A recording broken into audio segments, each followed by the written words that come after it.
ማህፀን በእናታችን ማህፀን ወገኖች ውሃ ሆነን ሳለን አጥንት ከአጥንት ጋር ሳይዋደድ ዛሬ በምንጠራበት ስም እግዚአብሔር ያውቀን ነበረ። የጌታ ስም የተባረከ ይሁን። በእግዚአብሔር ፊት መሆን በጣም ትልቅ እድል ነው። ምናልባት አንድ ያደረግነው ትልቅ ምርጫ በህይወታችን የማንጸጸትበት ምርጫ በእግዚአብሔር ላይ መደገፋችን ነው። በቃ እኔ ደካማ ነኝ አንተ ብርቱ ነህ ብለን በእግዚአብሔር ላይ የተደገፍንለታ እሱን የህይወታችን ጌታ አድርገን መድኃኒት አድርገን የተቀበልለታ በቃ አንድ ትልቅ ነገር የተከናወነበት ለት ያለታ ነው። እግዚአብሔር የተመሰገነ እና እናንተ ደካሞች ኑ አለ ኢየሱስ፣ ወደ እኔ ነው እኔ አሳርፋችኋለሁ አለ። ኢየሱስ የሰው ድካም ይገባዋል። የሰው ድካም ይገባዋል። የሰው ውስጥ ያነባል ኢየሱስ። ሃሌሉያ። እና ደካሞች ናችሁ፣ ወደ እኔ ነው እኔ አሳርፋችኋለሁ፣ ቀንበሬን ተሸከሙ ይላል እዛ ስፍራ። በጣም ይገርምኛል። ሸክም የከበዳችሁ ወደ እኔ ኑ ይልና ደግሞ ሌላ ቀንበር ደግሞ ይሰጣል። ቀንበሬን ተሸከሙ ይላል እና ወገኖች የእኛን ሸክም ለኢየሱስ ሰጥተን የእሱን ሸክም ደግሞ እሱ የሚሰጠንን እንድንሸከም ነው ጥሪው።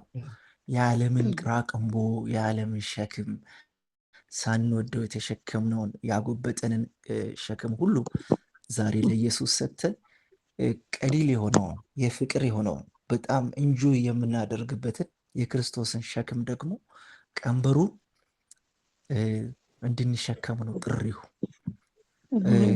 ቀንበር አስተውላችሁ ከሆነ ቀንበር አንድ በሬ ብቻ አይደለም የሚሸከመው። ቀንበር ከጎኑ አጣማሪው ሌላ በሬ አለ። ታውቃላችሁ? ቀንበሬን ተሸከሙ ሲል አጣማሪያችን ኢየሱስ እኮ ነው።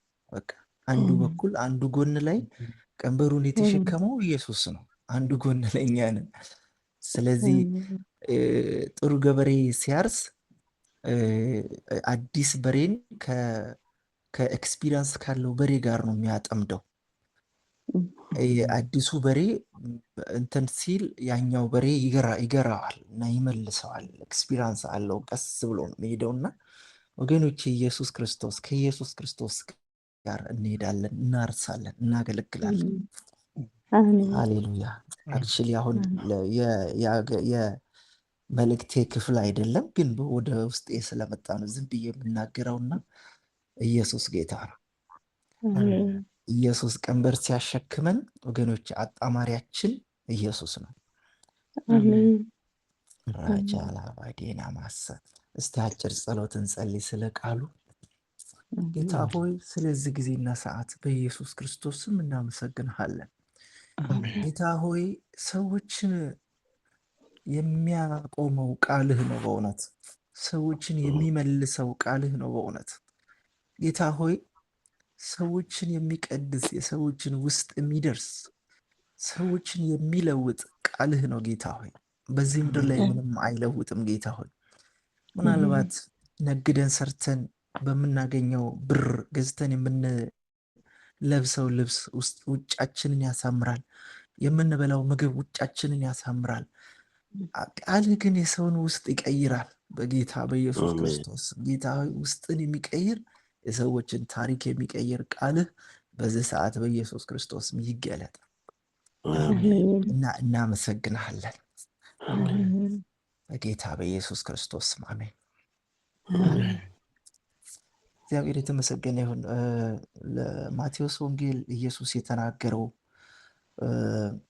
ቃል በጣም ደስ የሚለኝ ደግሞ በጣም አስፈላጊ ቃል አለ። ዛሬ ከእናንተ ጋር አጭር ጊዜ ውስጥ ሼር እንደራረጋለን። ማቴዎስ 23:25 ጀምሮ ያለውን የእግዚአብሔርን ቃል በኢየሱስ ስም አነባለሁ። ማቴዎስ 23:25 መጽሐፍ ቅዱስ በሃርድዌርም በሶፍትዌርም ካላችሁ አብረን ብናነብ ደስ ይለኛል።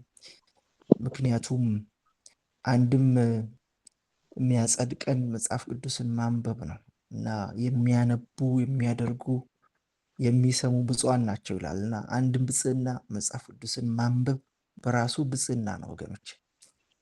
ሃሌሉያ። ማቴዎስ 23:25 በጌታ ስም አነባለሁ። ደርሳችሁ ከሆነ አብረን እናንብብ። እናንተ ግብዞች ጻፎችና ፈሪሳውያን በውስጡ ቅሚያና ስስት ሞልቶ ሳለ የጽዋውንና የወጭቱን ውጭ ስለምታጠሩ ወዮላችሁ።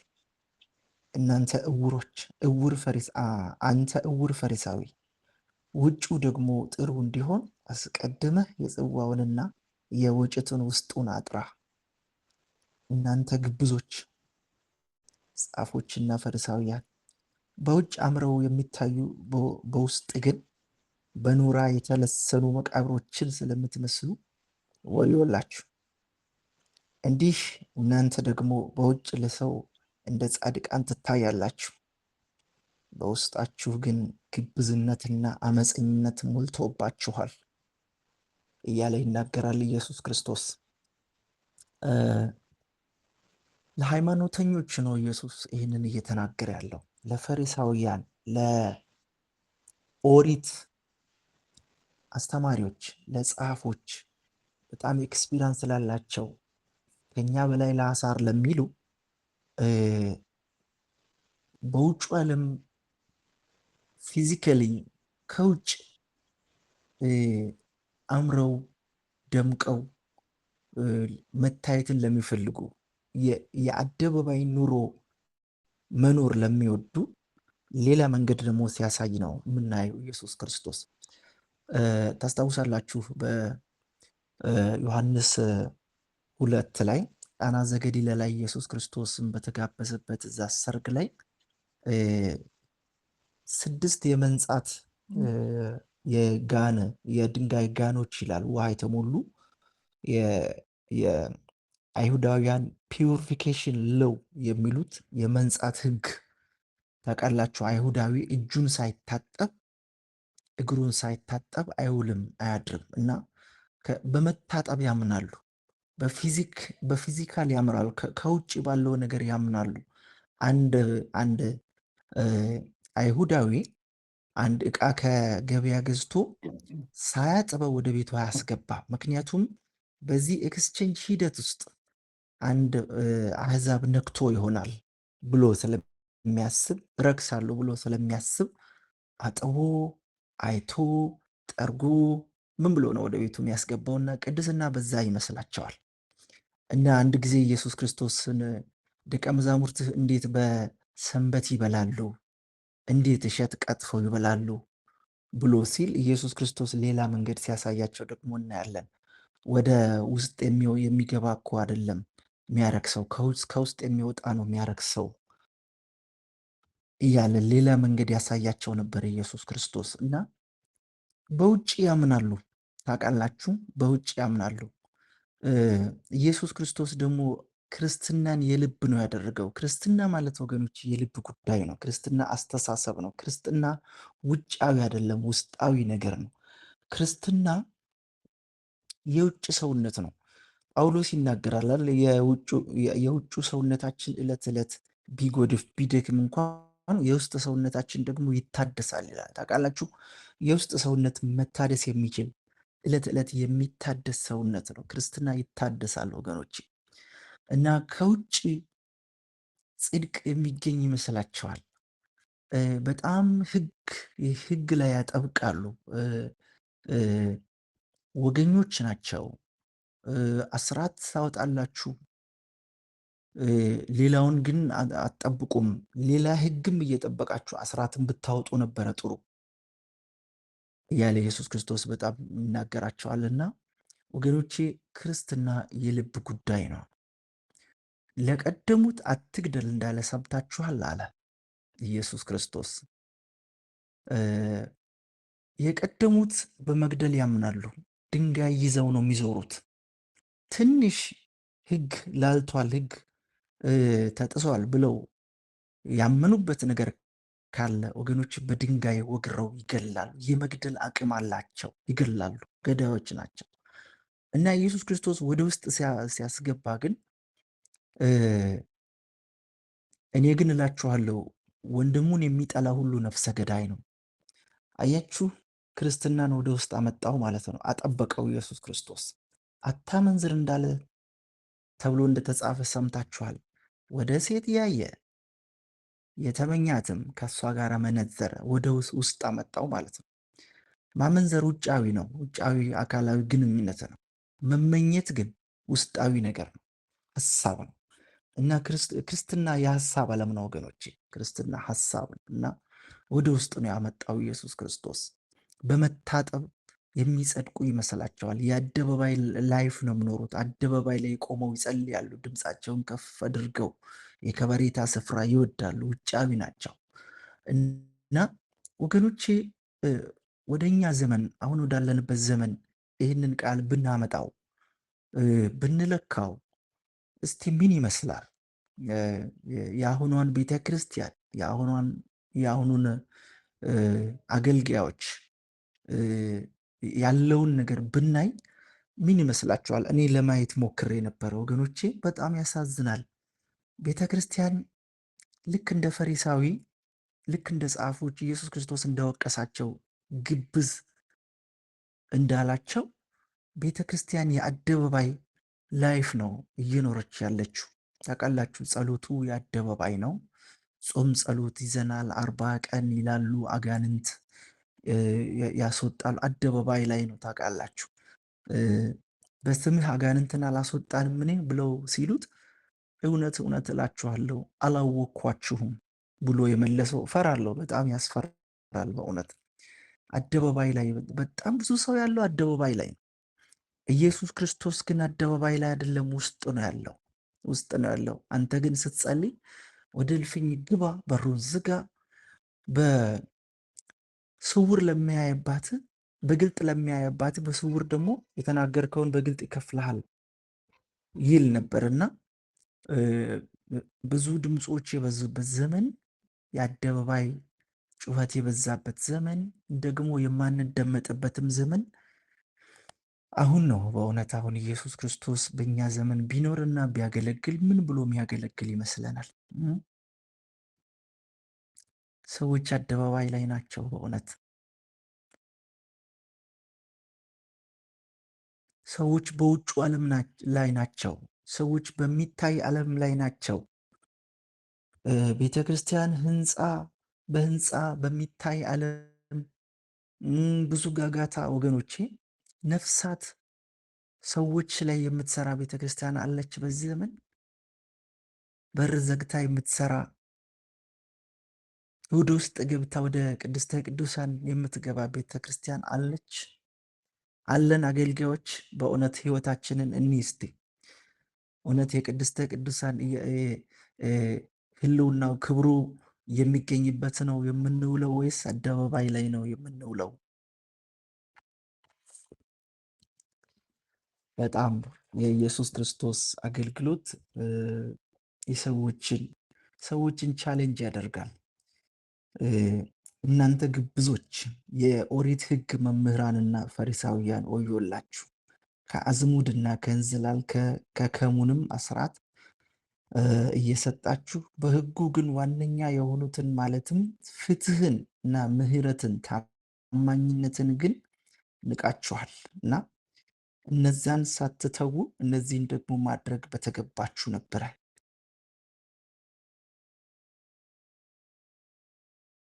እናንተ የታወራችሁ መሪዎች፣ ትንኝን አጥርታችሁ ትጥላላችሁ፣ ግመልን ግን ትውጣላችሁ። እናንተ ግብዞች፣ የኦሪት ሕግ መምህራንና ፈሪሳውያን ወዮላችሁ! የጽዋውንና የወጭቱን ውጭ ትወለውላላችሁ፣ በውስጣችሁ ግን ቅሚያና ስስት ሞልተውባችኋል። አንተ እውር ፈሪሳዊ፣ አስቀድመ የጽዋውንና የወጭቱን ውስጥ አጽዳ፣ ከዛም ውጩ የጸዳ ይሆናል።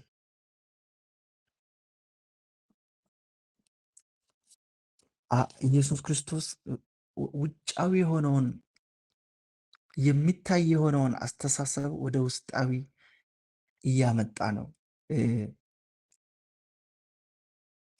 አንዳንድ ጊዜ ሰዎች አድራሻ ይቀይራሉ። የስራ አድራሻ ሲቀየር ማስታወቂያ ምናምን ይለጥፋሉ እና ቦታ ቀይረናል፣ እኛን ከፈለጋችሁ በዚህ አድራሻ በዚህ ስፍራ ልታገኙን ትችላላችሁ የሚል ማስታወቂያ ይለጥፋሉ።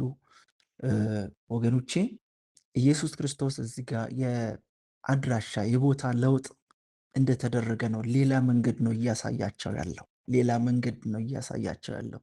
ክርስትና በውጭ አይደለም። ጸሎት በውጭ አይደለም። ላይፍ በውጭ አይደለም። ቅድስና በውጭ አይደለም፣ በውስጥ ነው። ትንኝ ታጠራላችሁ። ሰዎች ላይ በጣም ብዙ እንከን ትናገራላችሁ። ሰዎች ላይ ጣታችሁን ትቀስራላችሁ። ጀጅ ታደርጋላችሁ። ፈራጅ ናችሁ። ማን ነው በሙሴ ወንበር ያስቀመጣችሁ? እናንተ ጋር እኮ ብትመለከቱ ግመል አለ። እናንተ ግመል ውጣችኋል። ሆዳችሁ ውስጥ ግመል አለ። ውስጣችሁ ውስጥ ግመል አለ። በትልቁ ኃጢአት ሰርታችኋል። ትልቅ ኃጢአት አለ እናንተ ጋር። ትልቅ ስንፍና አለ። ትልቅ ስህተት አለ። ግን ሰዎች ጋር ያለ ጥቂት ነገር ይታያችኋል። ውስጣችሁን ተመልከቱ፣ ራሳችሁን ተመልከቱ፣ በራሳችሁ ላይ ትኩረት አድርጉ ይላቸው ነበረ። ወገኖች ይሄ ቃል ለእኛም ያስፈልጋል፣ ለእኛም ያስፈልጋል። በራሳችሁ ላይ አተኩሩ። ትኩረት ወደ ራስ፣ ወደ ውስጥ። እነ ዳዊት ይገርሙኛል። በብሉይ ኪዳን አዲስ ኪዳንን የኖሩ ሰዎች ናቸው። ከተሰወረ ኃጢአት አንጻር ከተሰወረ ምናልባት ለእኔ ካልተገለጠው እኔ ካላወቅኩት ንስሐ ካልገባሁበት ኃጢአት ተሰውሮ እንዳይጎዳኝ እንዳይጥለኝ። ታውቃላችሁ፣ በሽታን ማወቅ የመዳን ግማሽ መንገድ ነው ይባላል። የመድኃኒቱ ግማሽ መንገድ ነው። በሽታህን ካላወቅ መድኃኒት ማግኘት አችልም። እና ያላወቅኩት ኃጢአት፣ ያላወቅኩት ድካም ሳላውቀው እየጎዳኝ እንዳይኖር ከተሰወረ ኃጢአት አንጻኝ። ታውቃላችሁ፣ ሰዎች ላይ ወደ ሰዎች የሚመለከቱ ውጫዊ ነገር ላይ ትኩረት የሚያደርጉ ሰዎች ወደ ራሳቸው ለማየት ጊዜ የላቸውም። አደባባይ ላይ በጣም ብዙ ሰዓት ያሳልፋሉ ሰዎች። የአደባባይ ሰዎች ናቸው ወገኖች። ሚዲያ ላይ በጣም ብዙ ሰዎች ብዙ ጊዜ ያሳልፋሉ ሰዎች። ጓዳ ላይ ጊዜ የላቸውም። ውስጥ ላይ ጊዜ የላቸውም ብዙ ሰዎች። ውስጥ ላይ ወገኖች፣ ክርስቶስ ወደ ውስጥ ነው የጠቆመው፣ ወደ ልብ ነው የጠቆመው፣ ወደ ራስ ነው የጠቆመው። ስንቶቻችን ይህን ቃል እንለካ እስቲ፣ አፕላይ እናድርስ እስቲ፣ በህይወታችን እንይበት እስቲ። በዚህ ቃል በቃሉ መነጽር ቃሉ ውስጥን ያሳያል፣ የሰውን ውስጥ የሰውን ህይወት ያሳያል የእግዚአብሔር ቃል። ውጫዊ ነገር ላይ ትኩረት የሚያደርጉ ሰዎች በጣም የሚመኩ ሰዎች ናቸው። ቤተ ክርስቲያን ምን እያደረገች ነው በዚህ ዘመን? ሰዎች በብራቸው የሚከበሩበት አንቱ የሚባሉበት ዘመን በቤተ ክርስቲያን። በእውነት ሳውዝ አፍሪካ ላይ አንዳንድ ቦታ ላይ በጣም ልብ ይሰበራል። ታውቃላችሁ፣ የሚታይ ድካም እያለበት የሚታይ ችግር እያለባቸው ሰዎች አይገሰጹም። ምክንያቱም በውጭ በኪሳቸው ነው ሰዎች የሚታዩት። አስራት ይከፍላል። የቤተ ክርስቲያኒቷ የጀርባ አጥንት ይባላል። ግን ከየት ነው የመጣው ሳንቲሙ አይባልም። ጽድቅ የለም፣ አፈር ለብሷል። ጽድቅ ቅድስና አፈር ለብሷል። የፓስተሮች አይን ብር ላይ ነው።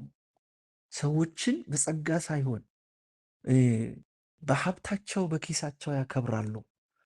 የፓስተሮች የአገልጋዮች አይን ታውሯል ወገኖች፣ በውጫዊ ነገር እንደ ፈሪሳውያን። ኢየሱስ ቢኖር እኮ ግብዝ እያለ ስንት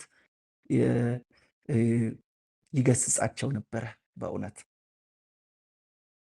በቤተ ክርስቲያን ንግድ የሚያጧጥፉ ነበሩ። በቃ ሽያጭ፣ ጨረታ የሚያወጡ። ኢየሱስ ክርስቶስ የገመድ ጅራፍ አበጅቶ ገባና ውጡ ከቤቴ፣ ቤቴ ለአሕዛብ ሁሉ የሚሆን የጸሎት ቤት ይባላል፣ እናንተ ግን የወንበዴዎች ዋሻ አደረጋችሁት። እናንተ ግን የኤክስቼንጅ ቦታ፣ የልውውጥ ቦታ አደረጋችሁት፣ ጨረታ ቤት አደረጋችሁት። በእውነት እንደዚህ አይነት ነገር አሁን በቤተ ክርስቲያን ውስጥ የለም ወይ? የለም ወይ? እስቲ እኔ በዚህ መነጽር የኢየሱስ ክርስቶስ አገልግሎት ወገኖቼ፣ የኢየሱስ ክርስቶስ ንግግሮች፣ የኢየሱስ ክርስቶስ ትምህርቶች በጣም ያስፈልጉናል። በጣም ያስፈልጉናል። በጣም ያስፈልጉናል።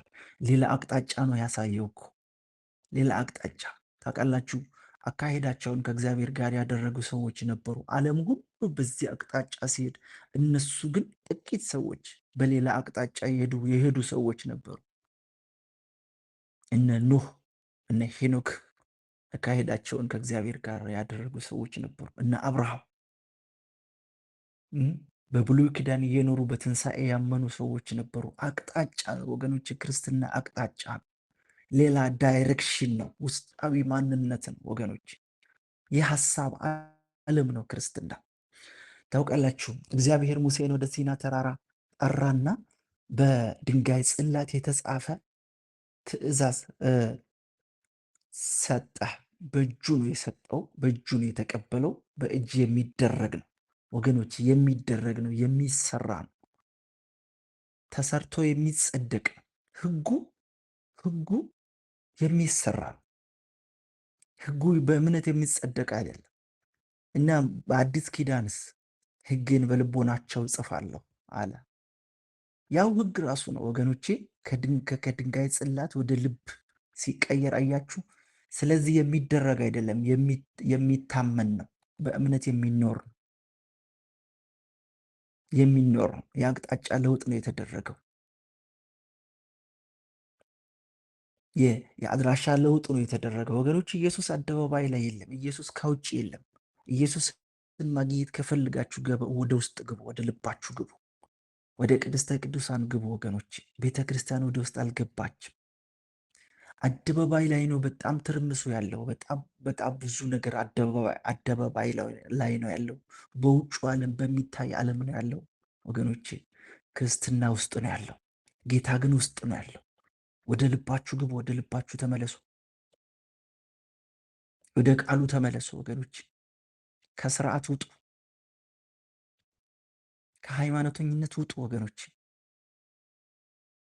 የክሌሽያ የጸሎት ህብረት እኔ በጣም ልብ የሚደሰትበት ይህንን ህብረት በመቀላቀሌም ደግሞ ትልቅ ደስታ፣ ትልቅ እድለኛ እንደሆንኩ የሚሰማኝ የጸሎት ቡድን ነው። በእውነት እግዚአብሔር ትልልቅ ነገሮችን ይናገራል። በማለዳ ሰው ሁሉ ተኝቶ እግዚአብሔር ጆሮዎቻችንን ይክፈት። እግዚአብሔር ልቦናችንን እግዚአብሔር ይክፈት።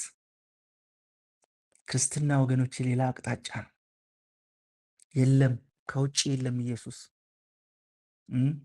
መስቀሉን ተሸከሙና ከከተማ ወደ ውጭ ውጡ ወገኖቼ። ኢየሱስ ክርስቶስ ከከተማ ወጥቷል። እዛ ግርግር ባለበት የለም። መስቀል ተሸክሞ ከከተማ ወጥቶ ነው የተሰቀለው ወገኖቼ። ከግርግር ውጡ፣ መስቀሉን ተሸከሙ። ኢየሱስን ተከትለን እንሂድ። የለም እዛ ኢየሱስ ወዳለበት እንምጣ። ኢየሱስ ወዳለበት እንምጣ። ቃሉ ወዳለበት እንምጣ። ክርስትና ወዳለበት እንምጣ። ኢየሱስ ወዳሳየን አቅጣጫ እንምጣ። እኔ ትሁት ነኝ አለ፣ ከኔ ተማሩ አለ፣ እኔ በልቤ የዋህ ነኝ አለ። ወገኖቼ ኢየሱስ ትሁት ነው። ውስጡን የሚያዳምጥ በእግዚአብሔር የተሞላ ነው። ኢየሱስ ተሞላ ከተባለ በእግዚአብሔር ነው የተሞላው።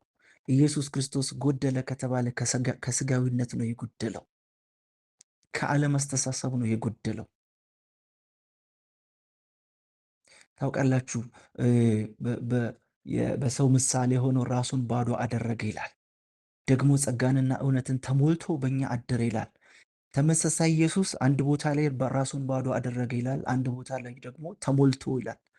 ታውቃላችሁ፣ ኢየሱስ ባዶ ከሆነ ከዓለም ነው ባዶ የሆነው፣ ከውጫዊ አስተሳሰብ ነው ባዶ የሆነው፣ ከስጋ ጥያቄ ነው ባዶ የሆነው። ከተሞላ ጸጋን ነው የተሞላው፣ አብን ነው የተሞላው፣ ቃል ነው የተሞላው። ያንን ተሞልቶ በእኛ ነው ያደረው ወገኖች። አሌሉያ! በውስጣችን ያደረው ኢየሱስ በእኛ አደባባይ አይደለም ያደረው፣ በውስጣችን ያደረው። የለም አደባባይ ላይ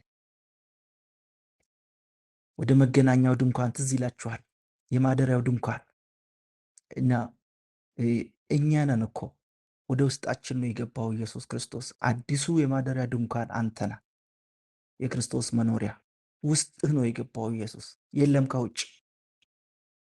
በጣም ብዙ ሰዎች በውጭ ክርስትናን፣ ሃይማኖትን ከውጭ ጽድቅን ውጫዊ አድርገው ያስባሉ ወገኖቼ። ኖ ኖ፣ ክርስትና አስተሳሰብ ነው።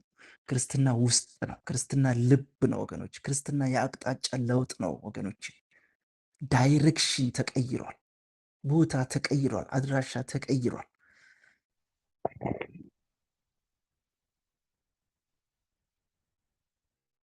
አደባባዩ ላይ የነበረው ጩኸት፣ የነበረው ጋጋታ፣ ግርግር እዛ ውስጥ የለም። ኢየሱስን ከፈለጋችሁ ግብ ወደ ውስጥ ወደ ቅድስተ ቅዱሳን ነው ያለው። ሃሌሉያ። ሰዎችን ተከትላችሁ አትሂዱ። ብዙሃኑ የሆኑትን አትሁኑ ወገኖች፣ አትሁኑ። ቃሉ ወደ መራችሁ አቅጣጫ ሂዱ። ዘመኑ በጣም ክፉ ነው። ዘመኑ በጣም ክፉ ነው። አሁን እስቲ ቤተ ክርስቲያን ውስጥ ትልቅ የመዝሙር ፌስቲቫል ቢዘጋጅ በጣም ብዙ ሰዎች ይመጣሉ። ባለፈውም ተናግሬያለሁ። ነቢይ እንትና ይመጣል በቃ ቢባል በጣም ብዙ ሰው ይመጣል። ጸሎት ቢታወጅስ አይመጣም፣ ሰው አይመጣም። ስለዚህ ሰው ውስጥ ላይ የለም እኮ ውጭ ላይ ነው ያለው። አደባባይ ላይ ነው ሰው ያለው። አደባባይ ላይ እንትና በሚነገርበት እንትና በሚታይበት እንጂ ጌታን በምናነጋግርበት ቦታ ላይ የሉም፣ ሰዎች የሉም። እግዚአብሔር ያንቃል። እና በኖራ የተለሰኑ መቃብሮችን ትመስላላችሁ። ውስጡ ላይ አጽማል፣ ውስጡ ላይ ጠረን አለ፣ መጥፎ ጠረን፣ የማይመች ሬሳ ታውቃላችሁ። ያስፈራል። መቃብር ያስፈራል። በዛ መቃብር ነው የመሰለው ኢየሱስ። መቃብር ትመስላላችሁ አለ። ታዲያ ዋና እኮ አለን የሚሉ ሰዎችን የቤተ ክርስቲያን ሰዎችን እኮ ነው የመድረኩ ሰዎችን እኮ ነው እንደሱ ያለው። ደሴም ኑ ወደኛ ዘመን በእውነት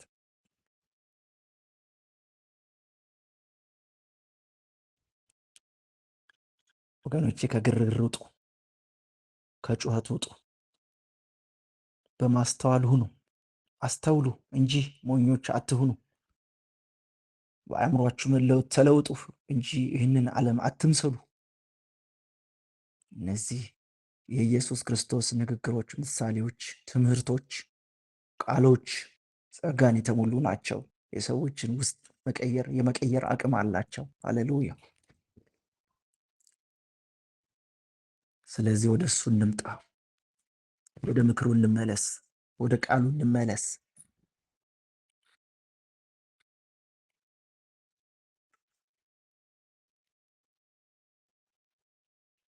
የክርስቶስ ትምህርት ሰዎችን ይቀይራል።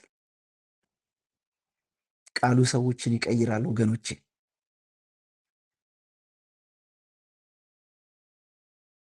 ሃሌሉያ። እግዚአብሔርን ስለዚህ ቃል እጅግ አድርገን እናመሰግናለን። ጨርሻለሁኝ።